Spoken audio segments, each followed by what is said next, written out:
Прво ги забетонираа, па по бурните реакции ги раскопаа, а сега па ги замаскираа со земја околу корените. Дрвјата на Кео 13 ноември во центарот на Скопје преку ноќ беа спасувани со хилта, и тоа поради неодговорноста на градските власти.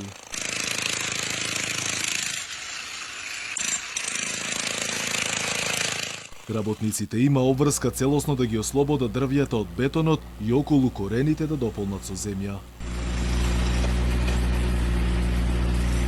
Од видеата кои се појавија на социјалните мрежи, може да се види дека поради брзата реакција дрвјата повторно се враќа во првобитна положба за да можат да растат. Инаку бетонирањето на дрвјата предизвика остри реакции меѓу граѓаните и активистите, кои побара од градоначалникот Петре Шилегов да го провери работењето на изведувачот и односот кон дрвјата.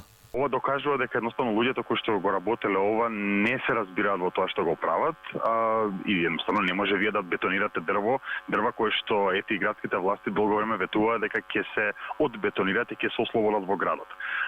Така што мислам дека мора многу посериозно се пристапи кон зеленилото во градот кој што е во се помал број и наместо правилно се одгледа да не го уништуваме како што продолжуваме да го уништуваме сега.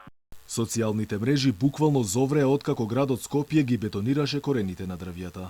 Не е ова за аплаудирање, за жалење. Имаат ли тие работници надзорен орган кој проверува што се прави на дневна основа или кафеаните им се одма до нив? Која брука, кои дебили, демек работат нешто. Од лудост во лудост.